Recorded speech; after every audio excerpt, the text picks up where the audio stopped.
Singapore did was to invest in industrialization. Yes. Looking at the global competition, the global wars that are happening, of course they say it has local ramifications, right? In Kenya, we have had discoveries of oil. Talo was here in Turkana. How many years down the line, from 2012 to now? And Hashi says that our leaders must speak about the future. The countries we are referring to, you go to Singapore, the former Prime Minister Lee Kuan Yew had to take certain serious risks to do things right. In Kenya, we have leaders that we keep changing every single day. And today, you are telling us that we must be able to sit and think about local refineries for oil.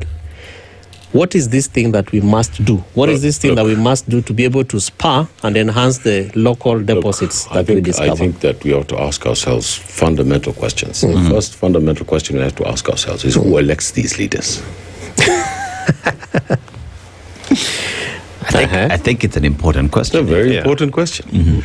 How do leaders come to power? They go in front of the people. They say, I'm a politician. I'm running for such a seat.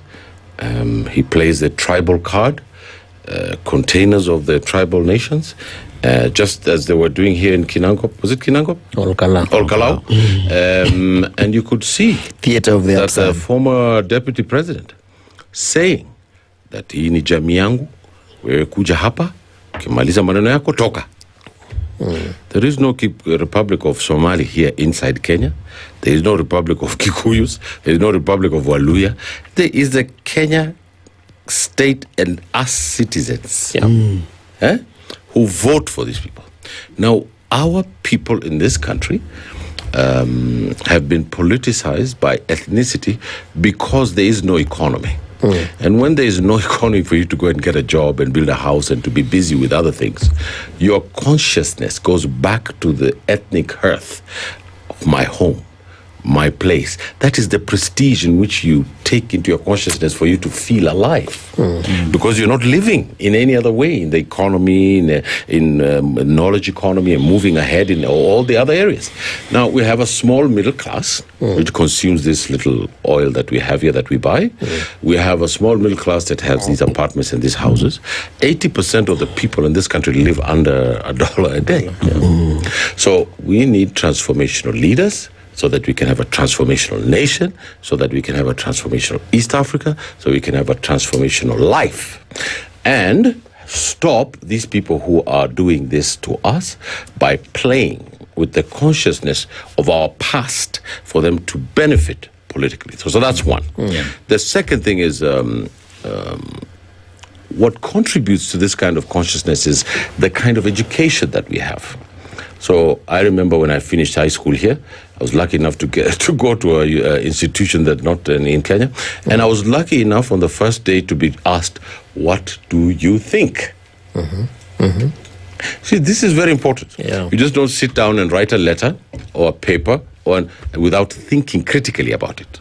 So we need to overhaul our education system, just as much as we need to overhaul our economic system. Now, Kenyans also need to get a conversation from us about what is happening in the Straits of Hormuz, because that's the subject today. But it veers off into these other areas, as my friend here has also been talking about, because we know our problems and the political leadership that's needed to get rid of those problems. So there is a concept in international relations called hegemony. Hegemony is the ability, as I explained, of a country to have political, economic, social, cultural power to dominate the world international system. The international system is the United States system. And what we're being shown in the Ukraine and in Iran is that there are limits to something called liberal hegemony. There is an idea that comes from the United States and Western civilization that says that our way of life, our thinking, and how we want to do things is the international system.